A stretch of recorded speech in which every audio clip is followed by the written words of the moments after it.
Buenas noches con todos ustedes. Yo sé que estamos un poquito con la hora. Había preparado un tema bastante amplio.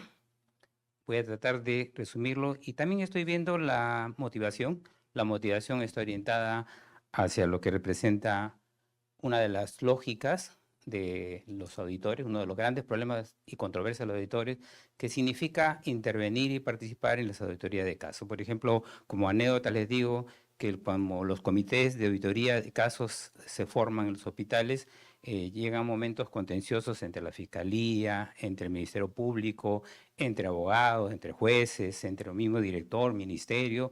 Llega un momento en que todos los comités renuncian, no hacen ninguna auditoría. Entonces ustedes pueden ver y preguntar en algunos hospitales del sector público que tienen acumulados auditoría de caso. Algunos tienen 80 casos, 100 casos, por año se van caducando y no llegan a ningún tipo de intervención sobre esto que está dentro de una norma.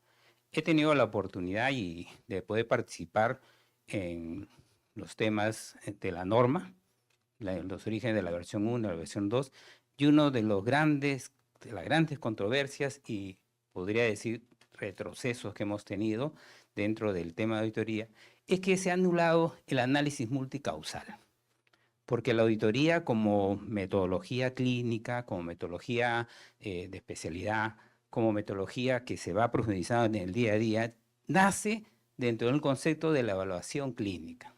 Algunos maestros lo dicen, nace bajo el concepto de educación médica continua.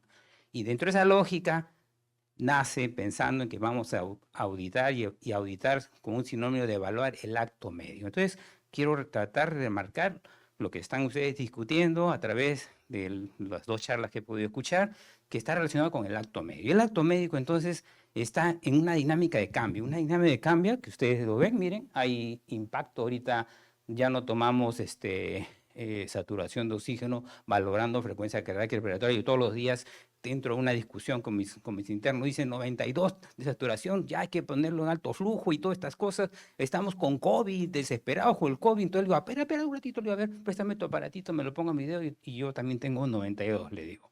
Entonces, ¿aquí vas a poner al paciente o a mí? Entonces entramos en una controversia de aparatitis. La tecnología nos está agrediendo y no está mal. Estamos en una dinámica de cambio. Hoy en día estamos hablando de escenarios robóticos, cirugías robóticas, estamos hablando de UCI, todo entra a UCI, nadie entra a UCI, nos peleamos por un ventilador, quién quiere entrar a una emergencia ya con estetoscopio? No usan estetoscopio, quieren trabajar con tecnología de punta. Entonces, en esta lógica de desarrollo, el acto médico tiene algunas situaciones importantes dentro de lo que tiene que evaluarse, ya sea judicialmente, pericialmente o dentro del enfoque de la auditoría. Y una de las variables de este enfoque de auditoría es entender el escenario de todos los cambios. Los hospitales tienen una estructura, hay 3.1, 3.2, ¿no? 2.1, 2.2, postas, centros médicos. Entonces decimos, oye, la emergencia llegó a la posta 1, ¿qué llegó? Un paro. Y llegó también al hospital. ¿Cómo llegó? Un paro. Llegó al hospital 1, un paro. En un materno, un paro. Conclusión, tenemos un paro en todos los niveles. Entonces, ¿qué debemos tener para atender un paro cardiorrespiratorio? Entonces dicen, RCP, ¿no? Todos tenemos que saber RCP y decimos, los médicos tenemos que tener como competencia el RCP. Y entonces nos obligan, y con muy buena pertinencia, tener la competencia de manejo de RCP. Entonces aparece que el que estuvo ese día no fue a la clase de RCP y justo falleció y se formó toda la contingencia alrededor. Bueno, pero también el otro día en el otro hospital estaba el médico que había recibido la charla y justo ahí dice, pásame el desfibrilador, y el desfibrilador está malogrado. Ah, bueno, eso no importa. Dice, pero hizo su maniobra, ya no damos respiración boca a boca, pásame el ambú y el ambú está roto, ¿no? Entonces, y aparecen las controversias y las multicausalidades que se ven en cada caso, y a veces sufrimos, pónganle una vía, y la enfermera está que apurada, jala el brazo, rompe mientras corta, falleció. Estos escenarios son tan importantes porque los abogados le han llamado justo los estados límites. Estos estados límites que pueden generar que hayan controversias en la evaluación del acto médico. Entonces, este profesional que audita casos de emergencia, de hospitalización, de centro quirúrgico, de oftalmología, conversábamos con un amigo, quieren que entendamos cómo estamos alrededor del desarrollo de nuestras organizaciones. Yo siempre recomiendo a mis alumnos de auditoría y a mis alumnos en términos generales con los cuales comparto, que lo primero que hace un auditor para evaluar tiene que conocer las condiciones en las que va a realizar el acto médico, conocer el acto médico y enfocarse en una dinámica de conocimiento del acto que se va a auditar. Si yo no entiendo previamente lo que voy a auditar, entonces voy al azar y voy a decir, imagínate, que le voy a decir a la posta médica que tenga lo que tiene un hospital 3.1. Y por lo tanto voy a decir en algún momento alguna opinión sobre lo que hicieron en la posta médica, pensando que tiene que tener lo que tiene un hospital 3.1. Entonces, estas controversias son dinámicas, se están cambiando, por eso es que la primera recomendación, cuando tengan una auditoría de caso, cuando hagan auditorías de registro, cuando hagan auditorías de procesos, ustedes tienen que ponerse a pensar en el objetivo de la auditoría. Yo he tenido algunas anécdotas muy interesantes. El ministro agarra, me llama a todo mi comité. Ustedes tienen que auditar auditoría de caso ya, porque lo pide el fiscal, la defensoría, todos lo piden. Entonces le digo, bueno, ¿por qué tengo que hacerlo esto? Porque lo pide el ministro. ¿Y quién? A ver, ¿dónde está la opinión del ministro? El ministro no había pedido nada. El ministro simplemente anunció públicamente que se iba a auditar el caso. Bueno, entonces el director de GCP dijo, no, que lo audite el hospital. Y el director dijo, que lo audite el comité. Y el comité le dijo, one moment, please. Le digo, ¿por qué tengo que auditarlo ahorita? Tengo 80 casos retenidos y quieres que cambie, borre todo porque hay una orden del más allá. No, le digo. El comité no lo va a ver, que espere la cola. Porque las colas son temas importantes dentro de la dinámica de auditoría y primero vamos a ver para qué quiere la auditoría el ministro. Entonces el ministro quiere solucionar el tema, ¿no es cierto? ¿Qué significa? Vamos a acabar con los que han trabajado mal supuestamente y vamos a resolver. No tiene por qué tener una auditoría, simplemente los paraliza, puede tomar cualquier decisión de gestión y no tiene por qué esperar una auditoría. Uy, me fui. Entonces, lo segundo que le piden los otros funcionarios, pues quieren mantener la estructura orgánica, ojo, pero eso no es el objetivo de la auditoría. Entonces, cuando revisamos el tema, nosotros analizamos por qué vamos a hacer esta auditoría. ¿Cuál es el objetivo? Y nos han dicho, la norma nos ha dicho que nosotros tenemos que prevalecer por encima de la calidad del acto médico. Entonces, si la calidad del acto médico es lo que voy a auditar, lo que voy a evaluar, pueden tener una connotación distinta, porque yo tengo que tratar de ver cómo se desarrolla una prestación, cómo se está disminuyendo esos riesgos, voy a identificar riesgos a través de una auditoría, estoy entrando en análisis multicausal nuevamente. El auditor de por sí tiene que hacer análisis multicausal, tiene que ver cómo se están viendo los resultados, probablemente este caso era uno de resultados negativos, y tendríamos que entrar a ver si esto concuerda o no concuerda con la visión de este hospital. Imagínense, llega un paciente con apendicitis aguda a la maternidad de Lima. ¿Qué hace en la maternidad de Lima? Vamos a derivarlo, ¿no es cierto? No es gestante, pero llegó a la maternidad de Lima, ¿no? O llega un quemado a un hospital. No hay cómo atender un quemado. ¿Qué hacemos con los quemados? Lo derivamos a donde hay. No sé dónde hay. Entonces hacemos lo que podemos de algunas nosologías, por lo tanto el auditor tiene que entender bien claro cuál va a ser el objetivo. Entonces, en los últimos años, desde que hemos entrado en esta controversia para evitar conflictos médico-legales a raíz de los informes de auditoría, hemos señalado que primero tenemos que mirar los objetivos por los cuales yo he hecho mi evaluación. El auditor no debe salirse de ese objetivo. Si mi objetivo es mejorar la calidad, entonces mis resultados y mi informe están orientados hacia la calidad.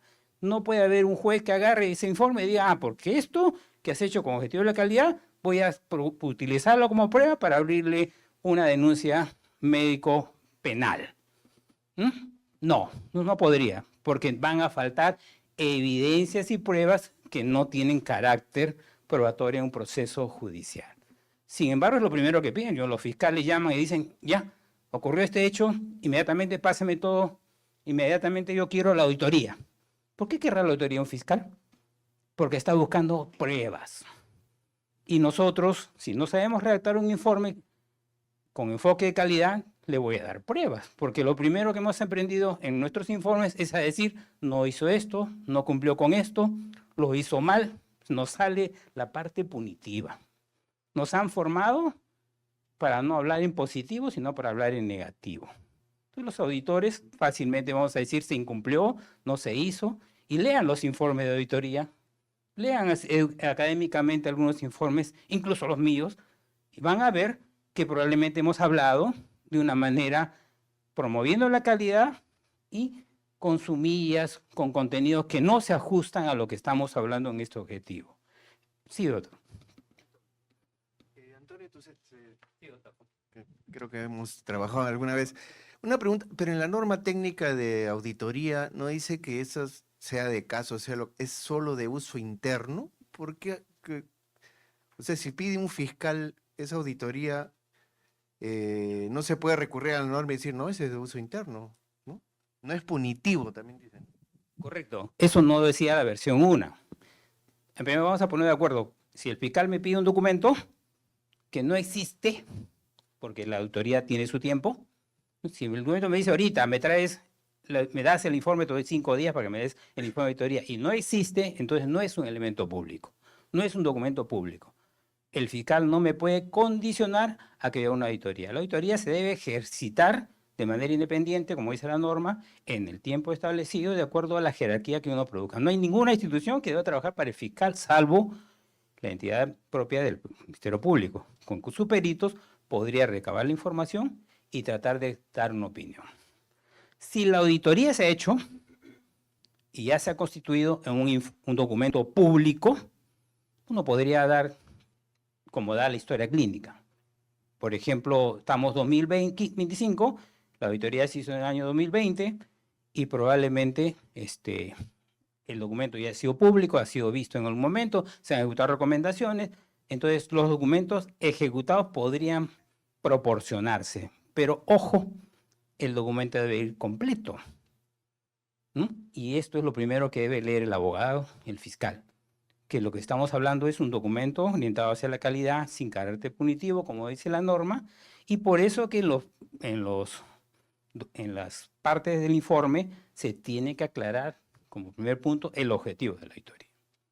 ¿Cómo lo usemos? Va a ser controversial, pero ojo, y esto me ha costado muchos años de esfuerzo y de litigio en varias instituciones, en el salud, en el Ministerio de Salud y en mi hospital, en que no vamos a atender fiscales. Si no hemos hecho el informe, no se va a atender y esto debe ser motivo de que se contrate una entidad especializada, alguien que no haga un informe de parte, porque si yo lo hiciera es un informe interno, como bien ha dicho el autor, y si no, ellos pueden hacer de segunda parte, pueden hacer un informe determinado. Y pueden estar seguros que lo más importante de todos estos casos, de todos los casos de quejas, reclamos, de denuncias, no les interesa meternos a la cárcel. Disculpen el comentario, porque también me he frustrado yendo a defender médicos.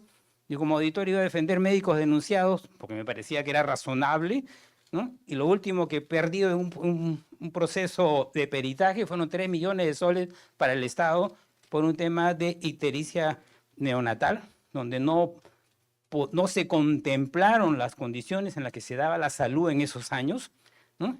Y no fue atenuante para que los del arbitraje dijeran, no nos importa, los médicos, nos importa que el Estado le pague 3 millones a este paciente. En esta lógica, lo que me interesa no es que ustedes estén desfilando como con rayas, sino que ustedes vendan su casa, su carro, como yo les digo, a mi suegra, ¿no? Para que de esa manera podamos resarcir el daño, entre comillas. Y entonces entramos en la dinámica del concepto de daño. El concepto de daño que se puede generar trabajar en condiciones o multicausalidades, como digo yo, que probablemente son las que nos generan riesgos muy altos. Por eso es que las condiciones, ¿cómo prevengo condiciones con contenciones? ¿Cómo prevengo que no haya estas situaciones de litis dentro de mi institución? Tratando de que este objetivo sea claro y que todos adoptemos una condición educativa a través del proceso auditable. Pueden estar seguros que hay instituciones donde llegue el auditor y nadie está contento con el auditor. Nadie dice, uy, ya llegaron los malos, dijeron, ¿no? Imagínense un auditor de su salud. ¿Para qué llegará el auditor de su salud? El auditor médico llega y dice, multa, multa y multa. Y ahorita están queriendo sacar una norma para que todo auditor que ponga más multas tenga un bono. ¿Cómo se llama eso? A ver, ahorita también lo está haciendo en Sunafil. ¿no? Y también eso se llama corrupción, disculpen la palabra. Yo he tenido una gran experiencia, le cuento a mis alumnos, le cuento a mi esposa, le cuento a mis hijos, le digo, no puede ser que esté en la cola de la Municipalidad de Lima y vea 15 policías esperando en la cola, y uno decía, yo ya puse 150, ya tengo mi bono, yo he puesto 200 papeletas, tengo 2 bonos. O sea, ellos cobran por los bonos. Entonces salen desesperados a poner papeletas. Por eso es que las papeletas preventivas no han funcionado. Entonces el auditor, en esta lógica, es mal visto si sabe que va a poner sanciones. Pero un auditor que evalúa integralmente un hecho, un acto médico, me va a permitir entrar en un análisis multisistémico. ¿Qué es el acto médico? Entonces hemos conversado, hemos visto temas interesantes que dice la norma de manera sucinta sobre el acto médico. Dice que el acto médico, esto también está en nuestro código de ética, es toda acción o disposición que realiza el médico en el ejercicio de su profesión. O sea, todo lo que nosotros podamos, eso se llama para algunos lex artis, para otros le dicen es el conocimiento, ¿no? Pero el acto médico es todo un conjunto y que se traduce en el registro y los registros que hacemos. Y pueden estar seguros que nadie hace los registros. Hace un rato he comentado, ¿quién hace las epicrisis? El interno. ¿Quién hace las evaluaciones? El interno. Y si no hay interno, el externo. Y si no hay el externo, el alumno. Y si no hay alumno, quien sea, pero alguien tiene que hacer el registro, ¿no? Estamos en una lógica de delegación de funciones porque el acto médico tiene otra característica. Entonces, los registros se vuelven una condición interesante de análisis y por eso es que nace la auditoría de registros. Y la auditoría de registros ha avanzado mucho en el Perú. Salud tiene una metodología indeterminada, MINSA ya está exigiendo las horas para hacer auditorías de registro, como vieron, hay indicadores por servicio, se ha delegado esto a los servicios, por lo tanto el acto médico empieza a ser motivo de seguimiento, ¿no? de observación bajo una lógica de desarrollo prestacional, de fortalecimiento de nuestras funciones. Entonces sí entendemos que la lógica de cambio, pero cuando aparece un caso médico legal, entonces lo primero que hacemos es releer los registros, ocultar los registros, romper los registros, y sabe Dios, y tenemos un caso importante en el hospital, por ejemplo, donde ha desaparecido como aquellos años la página 11. Las hojas del reporte operatorio, la hoja justo de anestesiología ha desaparecido y la historia está así mutilada. Entonces aparecen los grandes problemas alrededor de los registros y lo que significa la norma técnica de gestión de la historia clínica. Y hoy en día la gran controversia que se hace con la historia clínica electrónica, porque la historia clínica electrónica ya no estamos hablando de TE1, un D, ¿no? NSP, ¿no? MB, OK. Ya no ponen ni siquiera crépitos, son CRE. Cada vez están poniendo menos. Entonces, cuando yo reviso todas las historias clínicas, digo, ¿qué han puesto acá? Y el diagnóstico, ya no quieren poner infección de tracto urinario, ponen N39. O sea, que no está mal que pongan el CIE-10, pero tiene que estar de la mano con lo que está diagnosticado. Entonces, como no queremos escribir, hemos olvidado esa lógica de registrar. Estamos queriendo estructurar todo en una historia clínica, como les digo, el efecto prosumidor se viene, dentro de poco ya se viene, ya se está sucediendo, viene el paciente a nuestro hospital, entra y machuca. Hola, te dice la máquina, soy Pedro González, ¿qué edad tiene? Tanto, sexo, tanto, religión, tanto, ¿no? Domicilio, tanto, toda mi filiación, perfecto. ¿Cuánto tiempo de enfermedad tienes? 1 día, 2 días, 3 días, marco. Síntomas principales, tengo tos, marco. Tos con flema, sin flema, marco. Sigo marcando. ¿Respiras muy rápido? No. ¿Tienes fiebre? No. A ver, toca por acá. Ok, tienes 37.5 de acuerdo a este pulsosímetro que está en mi computadora. Muy bien, pasa. ¿Te duele el pecho? No, muy bien. Pon este dedito, tu frecuencia cardíaca es tanto, perfecto. Muy bien, entonces tienes un cuadro gripal. Anda por tu receta que te van a dar paracetamol y mucho amor. Eso se viene. Yo lo estoy dinamicando, pero eso se viene. Se viene y el acto médico tiene que volverse a reevaluarse. Por lo tanto, hay que empezar a mirar lo que expresa el acto médico, que va a significar la capacidad para decidir, la toma de decisiones del profesional médico es importante. Y esa toma de decisión tiene que ser colegiada, ordenada, sistematizada, ¿no? Organizada con una lógica por grupo etario, por patología, por condiciones en uno u otro momento. Y esto va de la mano con lo que han estado conversando. Porque el acto médico tiene que estar con 3 variables que en todo momento va a ser evaluado para calificar su daño, ya sea civil o penal. Le van a decir, usted hizo, eso es lo que quiere el fiscal y el juez. ¿Usted actuó con libertad de acción? No, dice, a mí me lo dice la guía. ¿Pero usted decidió libremente? Sí o no. ¿Por qué no hizo esto? ¿Por qué no hizo lo otro libremente? Porque da la mano con el segundo concepto, que es el conocimiento. La libertad de acción va de la mano con el conocimiento.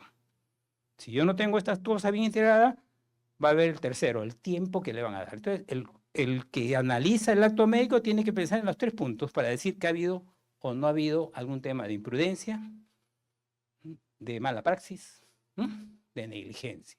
Las 3 cosas las va a buscar en el momento, ya sea lo que sucede en centro quirúrgico, ¿no? Por eso es que yo les sugiero, van a atender cualquier paciente, tienen que sentirse libres de que tiene que ser el acto completo, incluido el registro, por supuesto. Tienen que brindar su conocimiento, sus lex artis, y tienen que tomarse el tiempo. Nada de que 10 minutos por paciente, 3 minutos por paciente, la computadora les quita más de 5. Entonces tiene que haber el tiempo que realmente requiere ese paciente. A ver, en 3 minutos, ¿qué pueden hacer con un paciente adulto de 70 años, 80 años, que no da datos? Una vez yo soy pediatra, estaba con mi amigo en la clínica Castilla, y ese día hubo paro. Como cuando empezamos, recién somos ave de paso, me voy a apoyar a atender adultos, y me tocaron ancianos de 80 años. Me decía, hola doctor. Me compliqué. Mientras que tenía un niño que lo evaluaba rápido, podía rápidamente conseguir a toda la mamá que me brinda toda la información. Acá no podía tener nada de información. Entonces, esta lógica se cumple, hay riesgos. Entonces, en la dinámica del ejercer el acto médico, van a aparecer en sus establecimientos algunos aspectos auditables. Y los aspectos auditables pueden ser múltiples. En algunos hospitales nosotros hemos podido entender que uno de ellos está relacionado con la calidad de la atención. Estamos, para evitar conflictos médicos legales, estamos impulsando la mejora de la calidad de atención. Este es uno de los resultados más importantes que se está logrando en los últimos años, pero demasiada lentitud. Deberíamos ser agresivos para que la calidad se estandarice. Tenemos que entender que estos registros tienen que darse una vez. Estamos hablando de auditoría de calidad, autoridad de registro, y dentro de esta connotación los procesos establecidos en cada organización, en una posta, en un centro de salud privado, en un hospital, tienen que estandarizarse de acuerdo a lo que estamos brindando como servicio prioritario. Y no caigamos en lo que no podemos realizar. Muchas denuncias que estamos viendo acá en el Colegio Médico respecto a algunas especialidades es porque se ofrecen servicios que no se deben y no se pueden realizar en esas condiciones. Entonces caemos en lo que nosotros llamamos mala praxis, impericia, negligencia, por un tema contextual. Y al final tenemos que ver las variables de todo lo que pueda ser motivo de corrección. Y un tema interesante que está viendo la auditoría y que nos genera también intervenir de manera rápida es la connotación de los seguros. Yo tengo seguros y tengo una dinámica superior donde ya tengo todo, puedo brindar de todo, puedo hacer de todo, hasta su tope de cobertura, y por lo tanto yo tengo que modular lo que se paga y lo que no se paga, los derechos del paciente asegurado y de los no asegurados. Aparece una lógica nueva que tenemos que mirar porque es parte de las grandes número de denuncias que tenemos. La mayoría de denuncias del día a día están asociadas a las coberturas y aparece el otro grupo de auditores que está mejorando procesos a través de las coberturas. Tenemos un gran número de médicos que se dedican a través del financiador o a través de las clínicas para sustentar los gastos y los costos para una cirugía, una atención médica. Por lo tanto, lo que se está regulando es un nivel de prestación. Se está regulando un acto médico basado en guías, en consensos clínicos. Entonces, el aseguramiento nos está generando un reto importante nuevamente para lo que nosotros decimos calidad de atención. Y acá sí es importante remarcar el concepto del derecho de las personas. Dentro de la calidad, la lógica del derecho de las personas de los últimos años justo está orientado a que informemos algunos conceptos que están en la Ley General de Salud, que le brindemos nuestro conocimiento en base a una práctica consensuada y que tratemos de darle todo lo que el establecimiento y su cobertura está. Y aquí es donde tenemos las grandes avenidas. Dice, es culpa del doctor, no me diagnosticó tanto. Dijo, el doctor me dio la orden, pero nunca hubo el reactivo, ¿no? El doctor me dijo, me va a operar. Yo tengo, por ejemplo, pacientes que están esperando por una tomografía 3 semanas, por una ecografía 1 mes. No digo, ¿para qué hago la ecografía? Entonces, o estoy pidiendo un examen determinado para el prequirúrgico que no tengo. Cuando lo mando al niño tampoco, el niño me lo regresa, lo mando al otro niño también. Entonces, entre niños y adultos estamos totalmente colapsados. Ese concepto se llama oportunidad. El paciente quiere oportunidad, defiende sus derechos y nosotros dentro del acto médico también exigimos la oportunidad. Por eso que reclamamos a través de nuestras instituciones que hayan las condiciones estructurales. Entonces el acto médico se vuelve complejo, se vuelve exigente, se vuelve motivo de evaluación y por eso que en el ciclo de la auditoría, los auditores, entramos con los conceptos que ustedes conocen. Encontramos con un tópico de evaluar, empezamos los atributos del auditor, que es observar, examinar información, examinar información concurrente también, ¿no? Incito, evaluar en base a normas, guías o fuentes de criterio estándar, y ahora con la inteligencia artificial tenemos de toda información, a veces confusa, pero tenemos información. Y este proceso de investigación de nuestro acto médico está orientado no a sancionar a nadie, sino a validar lo que debe hacerse dentro de un estándar. Quiere decir que la parte final del ciclo de auditoría va a significar que nos juntemos y tratemos de consolidar cuál va a ser el proceso de estándar de calidad que queremos brindar, ¿no? Entonces, ahí es donde aparecen algunos retrasos y la norma dice algunas cosas. Por ejemplo, miren la norma, la carga de trabajo que nos ha dado los auditores y que los auditores tienen que estar a tiempo completo. No puede ser un auditor. A mí me dicen, doctor, pertenezco a 2 comités y no tengo tiempo. Mientras paso visita, mientras estoy haciendo procedimiento, mientras voy a hacer otra actividad, me dan la 1 y un poquito más, 1:30. Y lo único que hago es decir, no tengo tiempo. Entonces le digo, dame un día completo, ese día completo ya me pusieron otra cosa. Entonces quiere decir que tenemos que hacer un buen análisis de cómo estamos haciendo la prestación, porque la norma me está pidiendo que yo haga esto permanentemente. Entonces el logro del cambio de la norma debe estar orientado a que yo formalice la función auditora como un acto evaluador permanente para evitar problemas médico-legales. Porque las oficinas de calidad, cuando reciben 5 quejas, 10 quejas, 10 denuncias, dicen que lo vea el auditor.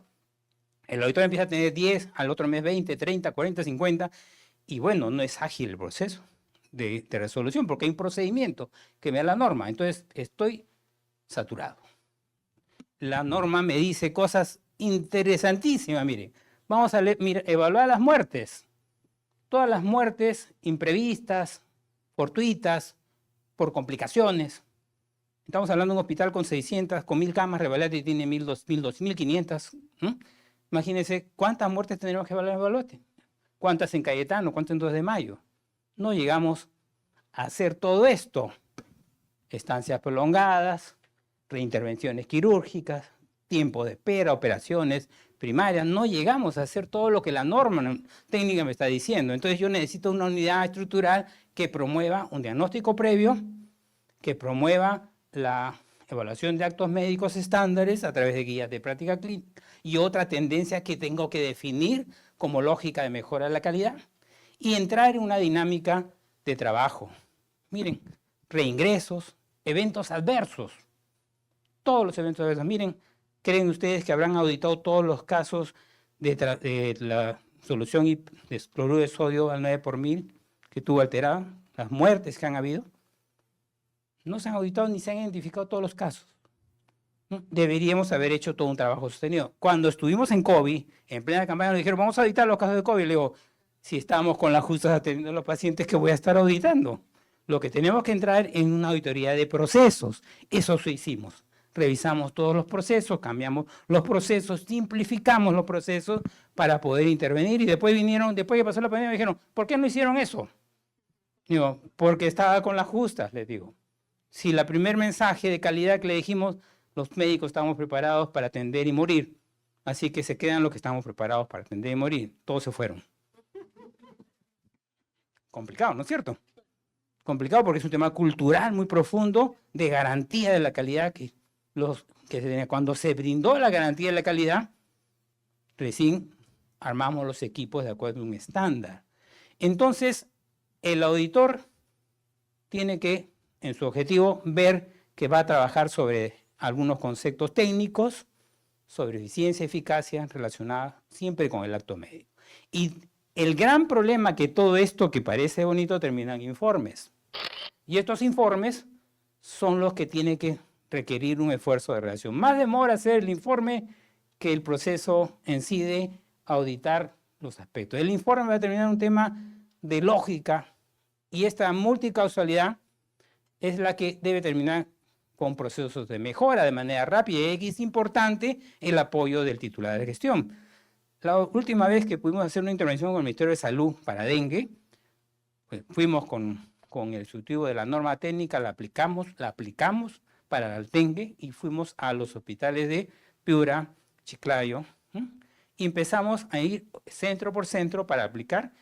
Inmediatamente que encontrábamos los problemas y las distorsiones de esta estructura de la guía y cómo se estaba trabajando, hacíamos una retroalimentación y armábamos a través de un sistema, un programa de intervención de mejora de la calidad. En ese momento, el titular daba las disposiciones de cambio. Por ejemplo, la historia clínica era emergencia, había 4 pabellones llenos de dengue, inmediatamente nadie tomaba presión arterial.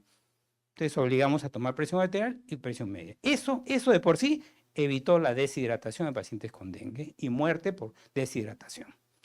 Logró también que pusiéramos en la estructura de la historia electrónica que se remarque lo que representa un diagnóstico oportuno y los exámenes oportunos para sodio, potasio, etc. Y con esa arma, el que venía puede ser un excelente profesional o un intermedio, como quieran llamarlo ustedes, que conozca y no conozca, pero al apoyar en dengue, rápidamente tenían las alertas para evitar la mortalidad. Cayó la mortalidad. Entonces, ¿sí sirve la auditoría? Sirve.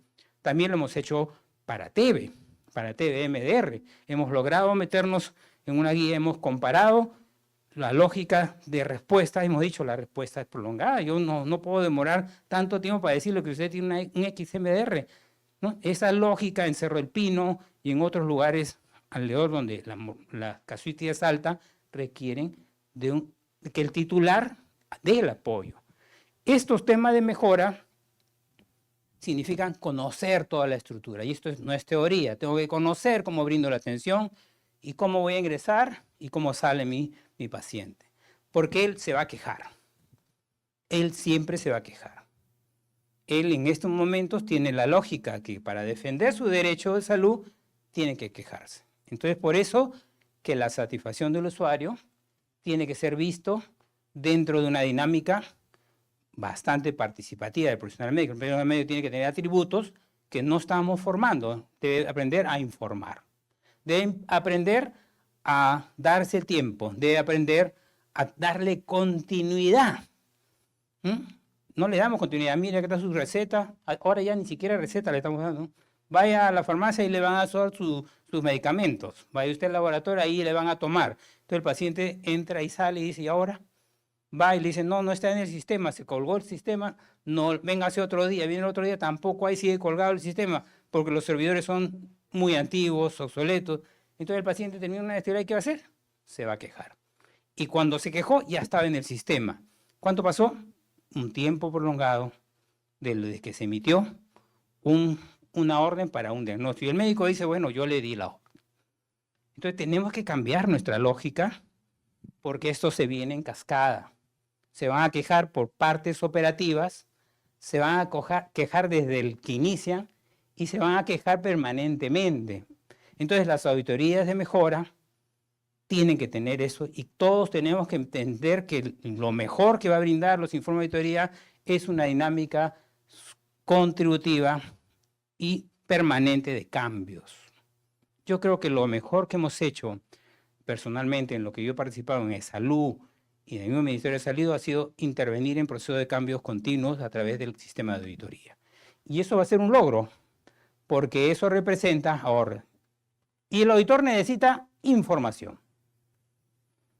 Entonces el auditor tiene que manejar, siempre les digo, dos tipos de información, la que va a auditar y la que significa los métodos comparativos o los temas normativos que le permiten comparar, incluso los temas teóricos. El auditor tiene que estar en una dinámica formativa dependiendo, porque hay grandes controversias. El ginecólogo no puede opinar sobre la atención del dermatólogo.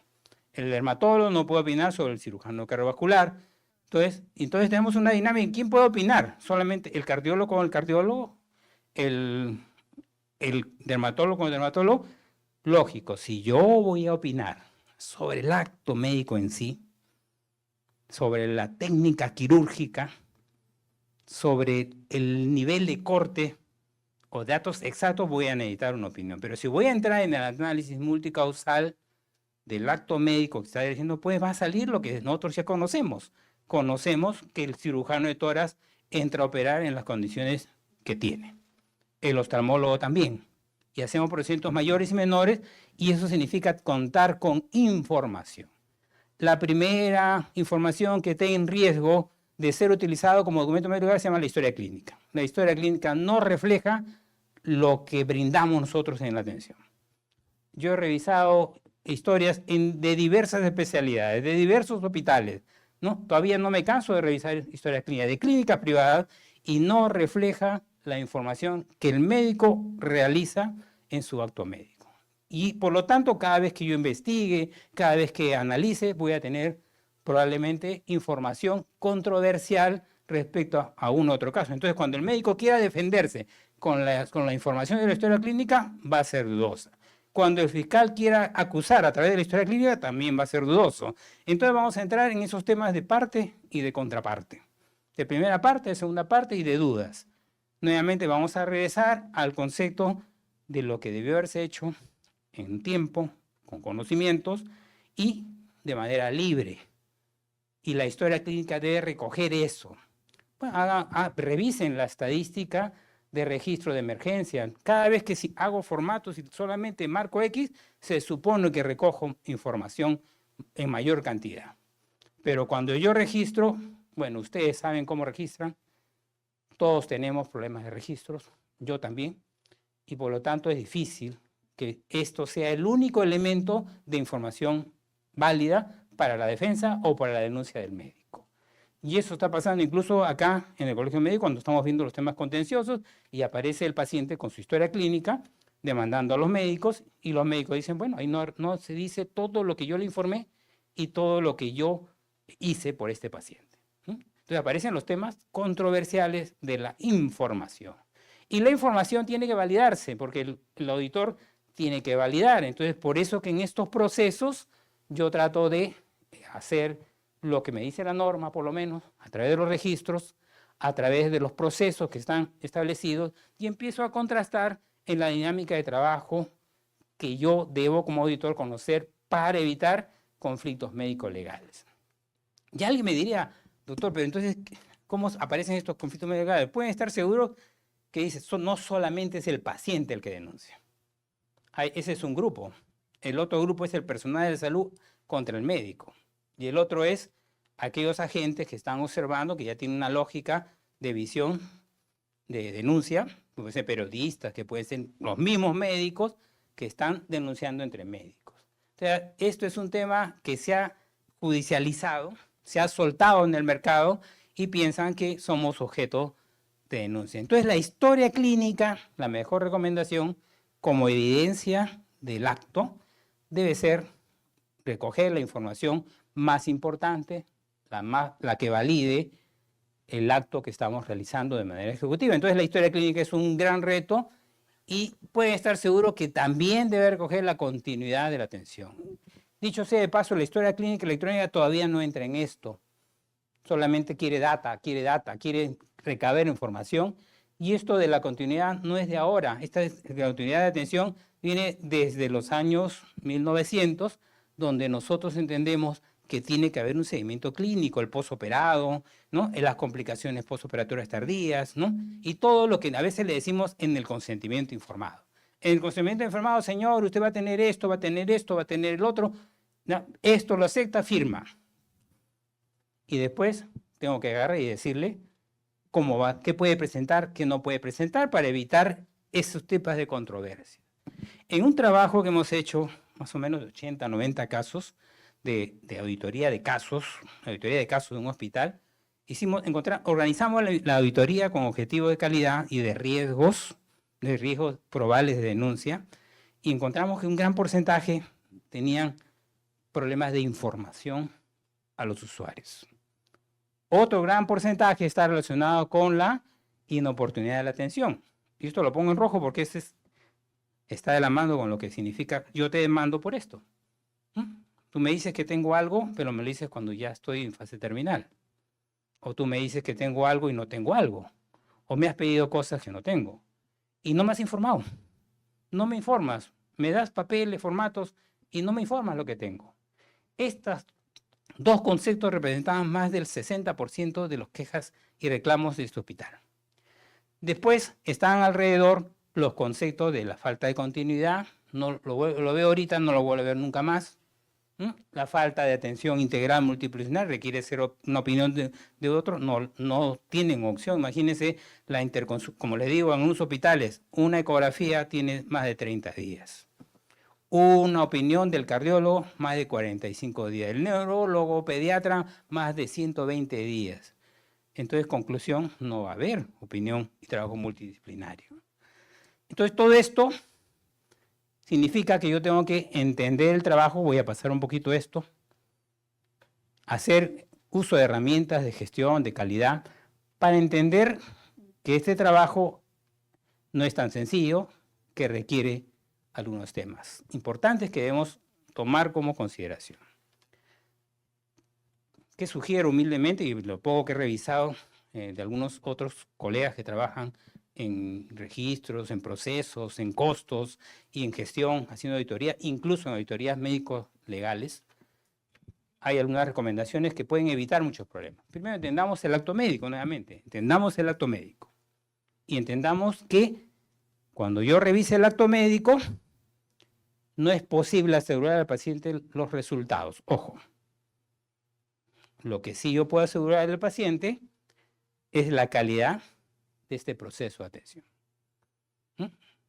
No somos totalmente así, no va a pasar nada, y justo al que le decimos que no va a pasar nada, le pasa algo, ¿no? El peor paciente es el médico, ¿no? Eso es lo que nos dicen, ¿verdad? Entonces, dentro de esa lógica, es una buena recomendación para la comunicación de mis pacientes.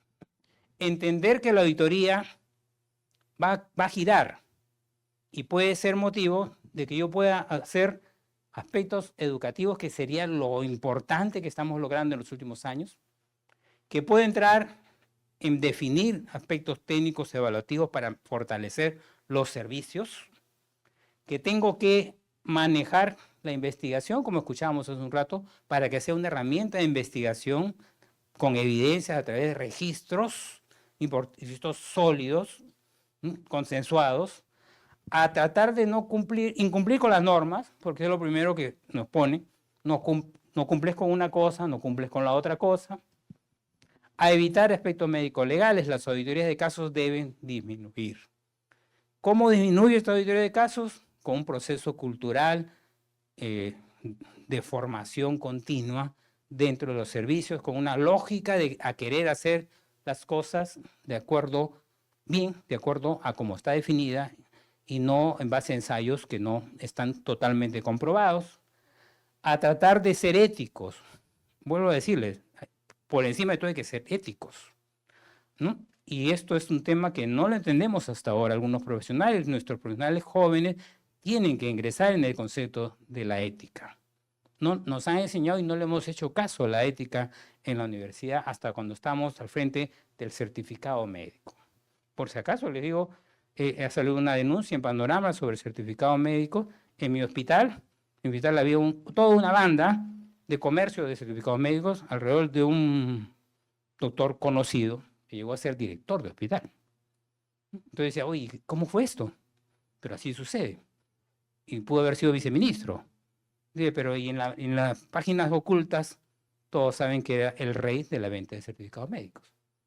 Entonces uno dice, ¿y esto cómo se maneja? Pues se maneja con un tema cultural muy profundo. Los auditores van a corroborar esto. En el análisis de auditoría van a verse estos temas éticos con mucha frecuencia. ¿A quién le voy a dar? ¿A quién le cobro? ¿A quién no le cobro? El otro día me han dicho, ¿por qué das adicionales? Digo, porque son niños, están graves, ¿quién los va a atender? No, estás cobrando, me dicen. Me dicen, ¿qué voy a cobrar? Le digo, por 10 lucas me voy a hacer problemas y eso es lo que paga una paciente, sí, 5 soles. No, más bien yo le regalo la atención, le regalo la medicina. Pero no le regalo eso, lo que le regalo es la información y el diagnóstico. Y le digo, lo voy a ayudar. Venga, que va a tener abiertas las puertas. ¿Y cómo ayudo? Y en donde los jóvenes, ustedes tienen que aperturar las puertas como parte de la prestación. Este tema cultural es importante porque los aspectos financieros son... Y vamos a recordar un poquito algunas recomendaciones del Colegio Médico, no de cualquier gestión. Estas recomendaciones quedaron así, metafóricamente, en un volante, pero es bueno recordarlas porque es algo positivo y que de alguna manera remarcan lo que estamos conversando. Hay que tener una buena relación médico-paciente. Este es un tema, debe ser nuestra camiseta, debe ser así. Yo atiendo bien a mis pacientes. Vamos a informar y obtener el consentimiento informado. Vamos a informar. Hay que educarnos. Es difícil informar. ¿Cómo le digo? Paciente, se va a morir. ¿Cómo le digo? Está grave. ¿Cómo le digo? No sé su diagnóstico. Porque no tenemos por qué saber todo. No somos infalibles. Yo he aprendido a decirle, mira gordita, siéntate conmigo. Esto miro yo, pero vamos a pedir una segunda opinión. Voy a compararlo ahorita contigo, por eso agarro mi mataburro, entro a mi computadora, entro a Google y digo, mira acá, ¿qué te parece esto? Me demoro más en la atención, pero comparto lo poco que sé con una persona que quiere aprender sobre su problema de salud. Hay que aprender, como no va a funcionar con todo, porque el otro no lo entiende, termina renegando y se queja de mí. Pero tenemos que entrar en una dinámica de informar, incluso en lo más oculto. Estas son recomendaciones que hay que elaborar una buena historia clínica. Estas recomendaciones siguen estando vigentes. Tenemos que insistir en que la historia clínica debe ser nuestro elemento de análisis para todo lo que hacemos, para investigar, para educar, para tomar decisiones, para decir si estoy bien o estoy mal, dentro de la gestión clínica o de la gestión, porque van a premiar algunas veces. El otro día me decían, doctor, lo van a premiar. ¿Y por qué van a premiar? Porque ha tenido el ratio de consulta. ¿Y cuánto tengo de consulta? 3.2. Le digo, ¿cómo me vas a premiar por 3.2? Le digo, no, ni me llames. Me estás ofendiendo, le digo, ¿no? ¿No? Y al final se mandaron conmigo porque rechacé el premio. Le digo, es que no soy fotogénico, le digo. Mejor hacemos una cosa simpática, dime que actuó mal, para yo mejorar. Si tú me dices eso, yo me siento feliz porque sé que tengo yo sé que tengo que mejorar, sé en lo que tengo que mejorar y mi análisis debe ser compartido, colegiado, y eso me da la auditoría. He recogido de la auditoría mis errores y eso tengo que actuar con bases científicas y apoyo clínico. El conocimiento tiene que estar evolutivamente madurando, evolucionando, porque ya no estamos hablando de las técnicas convencionales, ya estamos hablando de aspectos que están cambiando. Hay que entender que hay que actuar con conocimiento para que el paciente entienda lo que estamos haciendo, que entienda que estamos poniendo todo de nuestra parte. Hay que desarrollar tecnología e infraestructura acorde con las competencias que estamos logrando, los modelos de prestación que se van a seguir, hay que entrar en la nueva gestión y vamos a tratar de reorientar la prestación centrada en las necesidades de mi paciente. Porque todo esto nace de una visión de salud pública donde dice cuáles son las necesidades de salud o necesidades de mi paciente. Todo, el que sea 3.1, 3.2, instituto, nace de que existe una necesidad de salud. Y sobre eso yo voy tomando decisiones de gestión individual y colectiva. Esto significa que las unidades de salud van a seguir evolucionando y cambiando. No vamos a poder ir en contra de la tecnología, va a seguir avanzando. Vamos a tener que asumir nuevos retos de cómo informar, vamos a tener que asumir de cómo brindar la atención, los momentos, los tiempos, y eso es el rol del auditor en lo siguiente, fortalecer las competencias de todos nosotros de manera evolutiva. Y eso va a evitar denuncias médico-legales. Muchas gracias.